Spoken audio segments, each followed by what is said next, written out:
আসসালামু আলাইকুম এভরিওয়ান। পিছুটান গল্পের দ্বিতীয় পার্ট। তো চলো বেশি কথা না কইয়া গল্প শুরু করা যাক। হঠাৎ আমার নজর গেল দরজার কাছে। আমি স্পষ্টভাবে দেখতে পাচ্ছি যে দরজার কাছে দাঁড়িয়ে মাহি কান্না করছে। তার মানে এতক্ষণ এখানে যা কিছু হয়েছে সবকিছু মাহি শুনে নিয়েছে। আমি মাহির দিকে তাকিয়ে আছি আর মাহি এটা খেয়াল করলো। আমাকে দেখেই ও চোখের পানি মুছে সামনের দিকে হাঁটতে লাগলো। যে জিনিসটা আমি সবসময় ভয় পেতাম আজকে সেটাই হলো। আমি কখনো চাই নাই মাহি এইসব জেনে যাক, কিন্তু আজকে এই সব কিছুই জেনে গেল। তাড়াতাড়ি হেঁটে রুম থেকে বের হলাম। আপু পেছন থেকে বলল, কোথায় যাস রিফাত? আপুর কথা শুনে আমি কিছু বললাম না। বাসা থেকে বের হয়ে দেখি মাহি কোথাও নাই। হঠাৎ আমার মনে হলো এমন সময়ে তো মাহি স্কুলে যাই। তাড়াতাড়ি দৌড়ে সামনে গেলাম আর গিয়েই দেখি মাহি আর আমার চাচাতো বোন হেঁটে হেঁটে স্কুলে যাচ্ছে। আমি ওদের কাছে গিয়ে বললাম, মাহি আমার কথাটা তো শোনো। মাহি আমার চাচাতো বোনের হাত ধরে বলল, আপনি এখান থেকে চলে যান, আমি আপনাকে আর দেখতে চাই না। আমি আমার চাচাতো বোনকে বললাম, তুই একটু দূরে যা, তোর ভাবির সাথে কথা আছে। আমার কথা শুনে আমার চাচাতো বোন দূরে চলে গেল। আর আমি মায়ের হাত ধরে বললাম, বিশ্বাস করো এখানে আমার কিছু করার ছিল না। যখন আমার বিয়ে ঠিক হয়েছিল তখন আমি পালিয়ে যেতে চেয়েছিলাম, কিন্তু বাবা আমাকে বেঁধে রেখেছিল। আর আজকে তো তুমি নিজ চোখে দেখলে যে মেয়েটা আমাকে ডিভোর্স দিয়ে গেল। মাহি এবার কান্না করতে করতে বলল, আপনি যত কিছুই বলেন না কেন আমি আপনাকে কখনোই মাফ করব না। আপনি আমাকে কিছুই বলেন নাই, কেন এমন করলেন? আজকে আমি পিচ্ছি বলে আপনি আমাকে কিছু বলেন নাই কেন? আমার ভালোবাসার কি কোনো দাম নাই? কেন করলেন এমন? আমি বললাম, প্লিজ মাহি আমাকে মাফ করে দাও, আমি ইচ্ছা করে এমন করি নাই।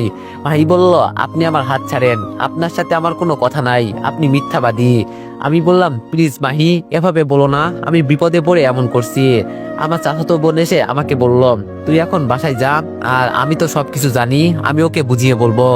আমি মায়ের হাত ছেড়ে দিতেই মাই বলল, আমাকে একটাবার বলতেন, আমি তো যেখানেই যাই আপনাকে সবসময় বলে যাই। আর আজকে আপনি আমাকে বলতেও পারলেন না যে আমি বিয়ে করেছি, আমার একটা বউ আছে, তুমি আমাকে ছেড়ে চলে যাও। আমি বললাম, ভাই প্লিজ এভাবে বলো না। আমার কথা শুনে ও দাঁড়ালো না, সামনের দিকে হাঁটতে লাগলো। আজকে আমি কি করলাম? নিজের মাথায় নিজেই কুড়াল দিলাম। ভেবেছিলাম মাইকে কিছু না বলে এভাবে বিষয়টাকে সমাধান করে ফেলবো, আর আজকে ও সবকিছু জেনে ফেললো।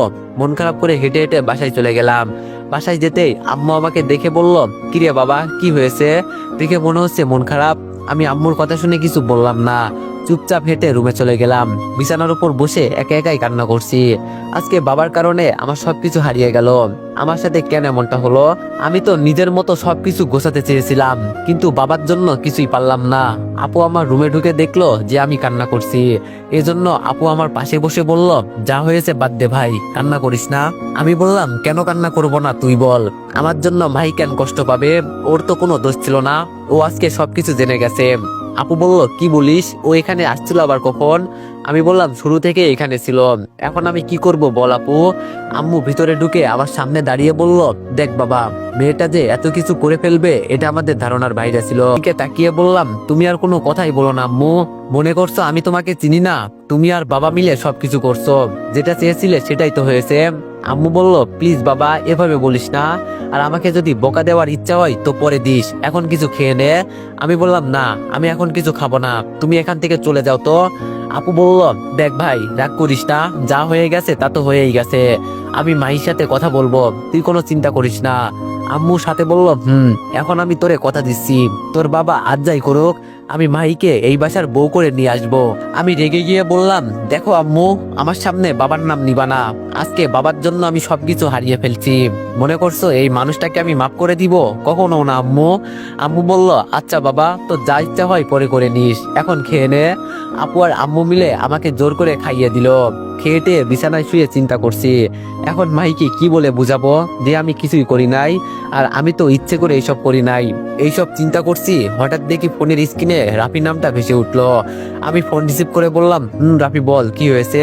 রাফি বলল, আমাদের স্কুলের সামনে আয় তো একটু। আমি বললাম, কেন কি হয়েছে? রাফি বলল, আরে কিছু হয় নাই, তোরে আমি আসতে বলছি, তুই আয়। আমি বললাম, আচ্ছা তুই দাঁড়া আমি আসছি। এই কথা বলে ফোন কেটে দিলাম। আমি রুম থেকে বের হয়ে দেখি বাবা মা আর আপু বসে আড্ডা দিচ্ছে। মনে মনে বললাম, এই বাসায় সবাই ভালো, শুধু আমি একাই খারাপ। বাসা থেকে বের হয়ে রাফির দেওয়ার ঠিকানায় চলে গেলাম। গিয়ে দেখি রাফি একটা মেয়ের পিছু করছে। আমাকে দেখে বলল, রিফাত এটাই তোর ভাবি। আমি বললাম, যদি ভাবি হয় তো পিছনে পিছনে এভাবে ঘুরিস কেন? রাফি বলল, আরে ভাই ওকে এখনো প্রপোজ করা হয় নাই, এজন্য তোরে আজকে এখানে নিয়ে আসছি। আমি বললাম, আমাকে কি করতে হবে তাই বল। রাফি বলল, কি আর করবি, আমার হয়ে তুই ওকে প্রপোজ করবি। আমি বললাম, দেখ এমনি আজকে মাহির সাথে ঝগড়া হয়েছে, যদিও দেখতে পারে তো আমার 12টা বেজে যাবে। রাফি বলল, আরে বেটা এত ভয় পাস কেন, বন্ধুর জন্য এটুকু করতে পারবি না? আমি রাফির কাছ থেকে ফুলটা নিয়ে বললাম, দে, সবাই তো শুধু আমাকে ব্যবহার করে, আজকে তুইও কর। আমি ফুলটা নিয়ে মেয়েটাকে একটা ডাক দিলাম, এই যে আপু একটু দাঁড়াবেন। মেয়েটা আমার কথা শুনে দাঁড়িয়ে বলল, জি বলেন। আমি যেই মেয়েকে ফুল দিব, মেয়েটা হাত বাড়িয়ে আমাকে চট দিতে আসছিল, তখন রাফি এগিয়ে এসে বলল, মারতে হলে আমাকে মারেন, এখানে ওর কোনো দোষ নাই, আমি বলছি দেখে ও আমার হয়ে আপনাকে প্রপোজ করছে। মেয়েটা রাফির দিকে তাকিয়ে হাসি দিয়ে বলল, ও আপনি আগে আমাকে বলবেন না, আর আপনি সত্যি আমাকে পছন্দ করেন? মেয়েটার কথা শুনে রাফি লজ্জা পেয়ে বলল, মেয়েটা রাফির ফোন নাম্বার নিয়ে বলল, আমি তোমাকে কল দিব, ঠিক আছে সেই পর্যন্ত অপেক্ষা করো, আবার খুব শীঘ্রই দেখা হচ্ছে। এই কথা বলে মেয়েটা চলে গেল। রাফি আমাকে জড়িয়ে ধরে বলল, মামা কাজ তো হয়ে গেছে, তোরে যে কি বলে ধন্যবাদ দিব বলার বাইরে। আমি বললাম, থাক থাক তোর আর ধন্যবাদ দিতে হবে না। রাফি বলল, মনে হচ্ছে যেন আজকে তোর মন খারাপ। আমি বললাম, যাকে বিয়ে করছিলাম সেই মেয়ে লন্ডন থেকে এসে আমাকে ডিভোর্স দিয়ে গেছে, আর সবকিছু মাহি দেখে নিয়েছে, এজন্য গোলমাল লেগে গেছে। রাফি বলল, কি বলিস এইসব? আমি বললাম, ভাবছিলাম মাহিকে কিছু না বলে এভাবে বিষয়টাকে সমাধান করে ফেলবো, কিন্তু তার হলো না। রাফি বলল, তোরে ডিভোর্স দিল কেন, এটাই তো বুঝলাম না। আমি বললাম, দেখ ও আমাকে ডিভোর্স দিয়েছে এই নিয়ে আমার কোনো মন্তব্য নেই, আমার তো চিন্তা হচ্ছে মাইকে নিয়ে, যদিও কিছু করে ফেলে। রাফি বলল, ওর সাথে কথা হয়েছিল? আমি বললাম, চল সামনে যাই। রাফির সাথে আড্ডা দিতে দিতে বিকাল হয়ে গেল। রাফিকে বিদায় দিয়ে বাসায় চলে গেলাম। বিছানায় শুয়ে শুয়ে গেম খেলছি, তখন আপু এসে বলল, কিরে ভাই কি করিস? আমি বললাম, এই তো আমার বিয়ে করা বউয়ের সাথে গল্প করি। আপু বলল, মজা করিস আমার সাথে? আমি বললাম, মজা করার কি আছে বল। আপু বলল, আমার সাথে কিচেনে চল, তোর জন্য একটা সারপ্রাইজ আছে। আমি বললাম, দরকার নাই আমার সারপ্রাইজের, সকালে যে সারপ্রাইজ পেয়েছি এটাই চলে। আপু আমার হাত ধরে কিচেন রুমে নিয়ে গেল, গিয়ে দেখি আম্মু পিঠা বানাচ্ছে। আমি পিঠা হাতে নিয়ে বললাম, আপু এজন্য তুই আমাকে এখানে নিয়ে এলি? আপু বলল, হরে গাধা, এজন্য তোরে নিয়ে আসলাম। আমি পিঠা খেতে খেতে বললাম, আম্মা তোমাকে একটা কথা বলি। আম্মু বলল, বল বাবা। আমি বললাম, বাবা তো আমার মতামতের বিরুদ্ধে আমাকে বিয়ে করিয়ে দিয়েছিল, কিন্তু আপুর ক্ষেত্রে এটা আমি কখনোই হতে দিব না। আপু তোর কোনো পছন্দের মানুষ থাকলে আমাকে বলতে পারিস। আপু আমার কথা শুনে আমাকে ইশারা করে বলল, আম্মুর সামনে এইসব বলার দরকার নেই, ঠিক আছে? আমি আর কিছু বললাম না, চুপচাপ পিঠা খাচ্ছি। এর মাঝে আপু আবার বলল, রিফাত আমার কাছে একটা আইডিয়া আছে, যদি এটা কাজে লাগাতে পারিস তো আমি মনে করি তোর উপকার হবে। আমি বললাম, বল আপু কি বলবি শুনি।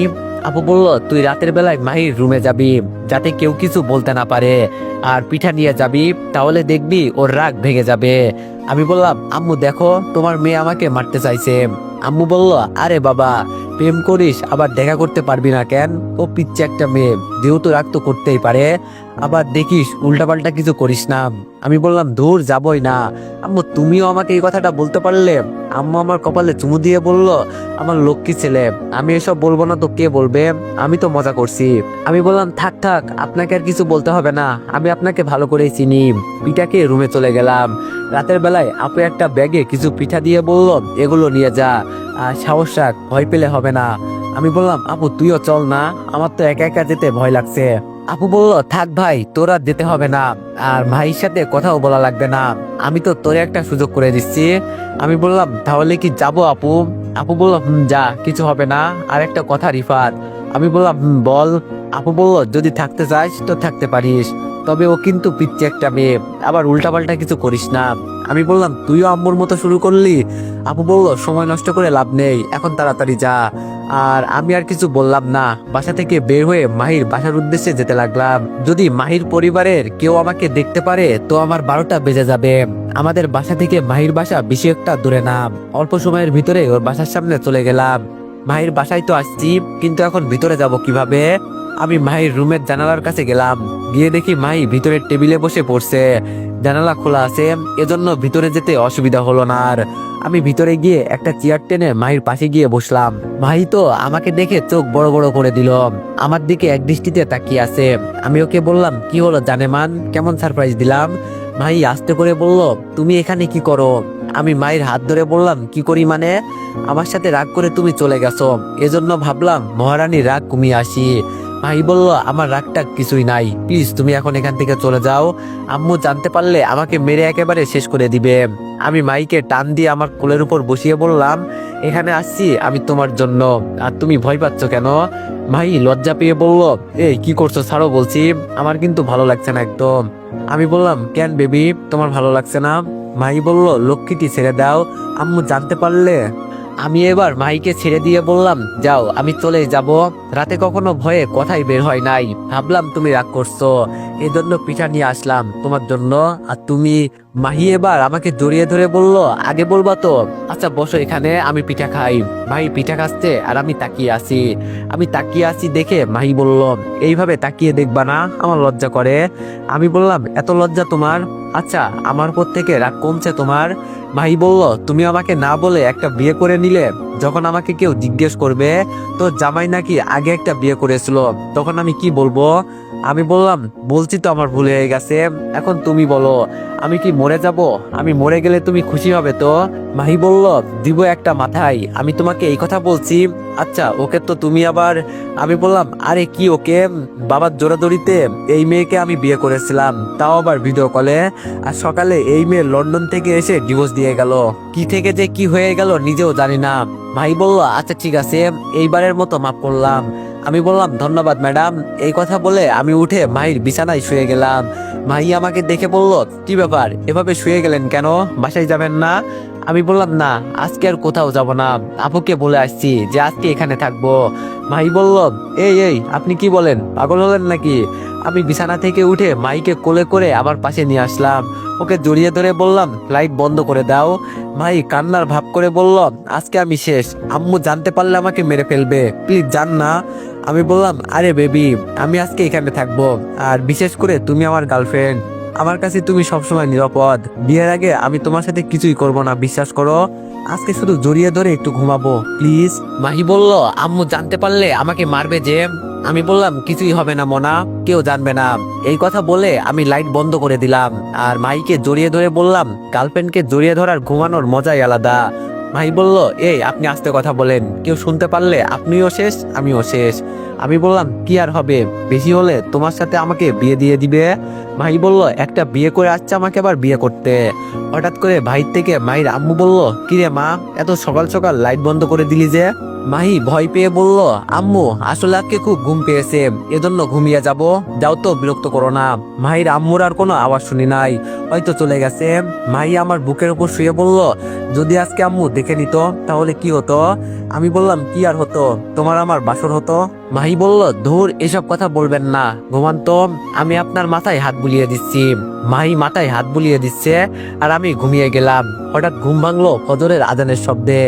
আমি উঠে দেখি মাহি আমার বুকের উপর গুছুমুছু অবস্থায় জড়িয়ে ধরে শুয়ে আছে। আমি ওর মুখ থেকে চুল ছড়িয়ে বললাম, পাগলি একটা মেয়ে, আমাকে এত ভালোবাসে কিন্তু মুখে স্বীকার করে না। আমি জানি মাহি আমাকে ছাড়া বাঁচতে পারবে না, যাক এখন চলে যেতে হবে, নইলে ধরা খেয়ে যাব। আমি উঠে মাহির কপালে একটা চুমু দিয়ে বললাম, লাভ ইউ বেবি, ঘুমাও তুমি এখন। চলেই যাব, তবে বিছানার নিচে কিসের জন্য একটা আলো ভেসে আসে। আরে কি সব উল্টাপাল্টা বলছি, মাহি তো আবার ফোন ব্যবহার করে না, তাহলে ওর কাছে ফোন কিভাবে আসবে? বিষয়টা আর গুরুত্ব না দিয়ে জানালা দিয়ে বের হয়ে গেলাম। আমি আমার বাসায় চলে গেলাম। বাসায় গিয়ে আবার ঘুমিয়ে গেলাম। ঘুম থেকে উঠে পেশে ঘড়িতে দেখি 10টা বেজে গেছে। এর মাঝেই দরজায় কে যেন টকটক শব্দ করতে লাগলো। আমি দরজা খুলতেই বাবা আমার শার্টের কলার ধরে রুম থেকে বের করলো। বাবার এরকম আচরণে আমি একটু ঘাবড়ে গেলাম, এজন্য বাবার দিকে তাকিয়ে বললাম, বাবা কি হয়েছে, আপনি আমাকে এভাবে ধরে কোথায় নিয়ে যাচ্ছেন? বাবা আমার দিকে চোখ রাঙিয়ে ঠাস ঠাস করে 2টা চড় দিয়ে বলল, তুই আমাদের মান সম্মান আর রাখলি না। ভেবেছিলাম আমি হয়তো ভুল করেছি, কিন্তু তাই বলে আমি বুঝতে পারছি না বাবা আমার সাথে কি করতে চাইছে আর আমি কি করলাম। বাবা আমাকে টেনে বাসা থেকে বের করলো আর বাইরে গিয়ে দেখি আমাদের উঠোনে চেয়ারম্যান মেম্বার সহ আরো অনেকজন বসে আছে, তবে উঠানের এক কোনায় মাহি আর ওর বাবা মা বসে আছে।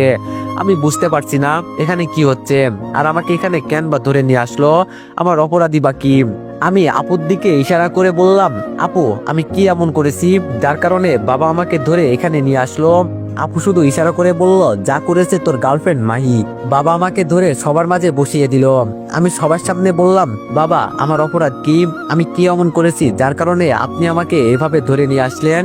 আমার কথা শুনে বাবা যেই আমাকে মারতে আসবে তখন একজন মুরব্বী বাবাকে ধরে বলল, বিষয়টা আমরা দেখছি তো, আপনারা তো উত্তেজিত হবার দরকার নেই। চেয়ারম্যান সাহেব ভাইকে বলল, মা ও কি করেছে না করেছে প্রমাণ না দেখালে বিশ্বাস করবে না, আমরা তো সবাই দেখছি ও তোমার সাথে কি কি করেছে, এখন ওকে একটু দেখতে দাও নিজ চোখে। চেয়ারম্যানের কথা শুনে মাই এলো না, মাই চুপচাপ বসে আছে। মাহির আম্মু চোখ বড় বড় করে আমার দিকে রাগী দৃষ্টিতে তাকিয়ে চেয়ার থেকে উঠে আমার কাছে এসে শুধু বলল, আমার মেয়ে বোকা বলে তোরে কিছু করে নাই, নইলে আমি তোরে কেটে রেখে দিতাম। এই কথা বলে উনি ওনার হাতে থাকা ফোনটা আমার কাছে দিল। ফোনটা হাতে নিয়ে দেখি একটা ভিডিও অন করা আছে। ভিডিওতে স্পষ্টভাবে দেখা যাচ্ছে যে মাইকে জড়িয়ে ধরে আমি ঘুমিয়ে আছি, মাঝে মাঝে ওর কপালে চুমু দিয়ে বলছি আমার লক্ষ্মী বউটা। এইসব ভিডিওতে দেখা যাচ্ছে, আর কিছু না। ভিডিওটা দেখে আমি মাইর দিকে ফিরে তাকালাম। মাইর দিকে তাকাতেই মাই চোখ নিচু করে দিল। ভাই আমার সাথে এটা করতে পারলো? ওকে তো জাস্ট আমি একটু জড়িয়ে ধরে ঘুমিয়েছিলাম, এটা ও ভিডিও করলো। যাকে এতটা ভালোবাসি সে কি আমার কবর খুললো যাতে আমি তাড়াতাড়ি মারা যেতে পারি। মায়ের আম্মু ফোনটা নিয়ে তিনি তার জায়গায় চলে গেল। মেম্বার সাহেব বলল, এই বিষয়টা কি শুধু জড়িয়ে ধরার মাঝেই ছিল নাকি আরো কিছু হয়েছে? মাইমা তুমি কিছু বলো। মেম্বারের কথা শুনে মাই দাঁড়িয়ে মাথা নিচু করে বলতে লাগলো, রাতে আমি পড়তেছিলাম, হঠাৎ করে এই ছেলে জানালা দিয়ে আমার রুমে ঢুকে পড়ে। আমি তো ভয় পেয়ে গিয়েছিলাম, কি করব তখন তাই চিন্তা করছিলাম।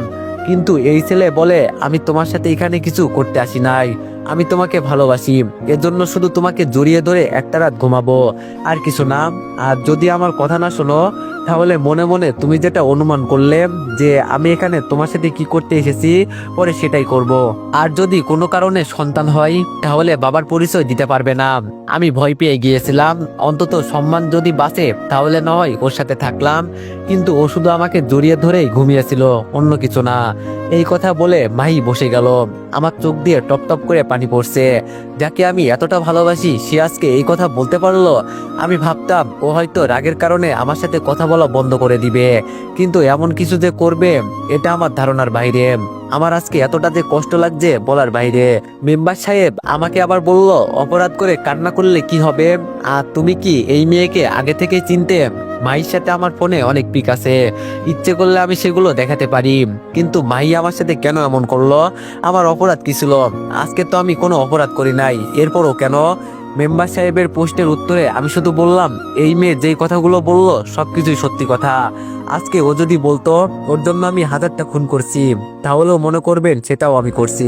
দূর থেকে আপু বলল, রিফাত তুই এইসব কি বলিস? আর মাহিকে তো আমি আপুকে বললাম, আপু তুই কোনো কথা বলিস না, উনারা আছেন, উনারা আমার বিচার করবেন। চেয়ারম্যান সাহেব আমার দিকে তাকিয়ে বলল, তুমি পড়াশোনা জানা শিক্ষিত মানুষ, এই এলাকা সবাই জানে তুমি কতটা ভালো একটা ছেলে, কিন্তু এইরকম যে কিছু করবে এটা আমরা তোমার থেকে আশা করি নাই। অপরাধ করছো যেহেতু শাস্তি তো পেতেই হবে। ওরা থানায় নারী নির্যাতন মামলা করতে গিয়েছিল, আমরা আটকে নিয়ে আসছি। এখন আমার কথা হলো, তোমাকে 1 বছরের জন্য এই এলাকা থেকে বরখাস্ত করা হলো। এই 1 বছর তুমি আমাদের এলাকায় কি আমাদের থানার ভিতরেই আসতে পারবা না? যদি দেখি তো আমার লোকজন অন্যভাবে তোমার বিচার করবে। চেয়ারম্যান সাহেবের কথা শুনে সবাই খুশি হয়ে বলল, ঠিক ঠিক, আমরাও এটাই চাই। অপরাধ যেহেতু করছে শাস্তি তো পেতেই হবে। পাশ থেকে আম্মু এসে চেয়ারম্যান সাহেবকে অনুরোধ করে বলছে, কিন্তু উনি ওনার কথা থেকে নড়চড় হবেন না। সবশেষে আমাকে বলল, তোমার কোনো মতামত আছে কি? আমরা চেয়েছিলাম তোমাকে জুতার মালা পরিয়ে পুরো গ্রাম ঘোরাবো, কিন্তু তুমি শিক্ষিত মানুষ, এজন্য এই সম্মানটা পেলে। এখন যদি তোমার কিছু বলার থাকে বলতে পারো। আমি চোখের পানি মুছে বললাম, আপনি যা বলবেন আমি সেটা মানতে বাধ্য। আমি কি কয়েক মিনিট এই মেয়ের সাথে কথা বলবো? আমার কথা শুনে মায়ের আম্মু বলল, না তুমি আমার মেয়ের সাথে কথা বলতে পারবে না, না জানি কি করে বসো। চেয়ারম্যান সাহেব বলল, আচ্ছা ঠিক আছে যাও, তবে সবার সামনে বলবে যা বলার। চেয়ারম্যান সাহেবের কথা শুনে মায়ের আম্মু আর কোনো কথা বলে নাই। আমি মায়ের সামনে গিয়ে বললাম, কেন আমার সাথে এমন করলে? আমাকে বলতে তো পারতে যে আমাকে আর এখন তোমার ভালো লাগে না, আমি এমনিই চলে যেতাম। এভাবে এত কষ্ট দেওয়ার মানে আছে বলো?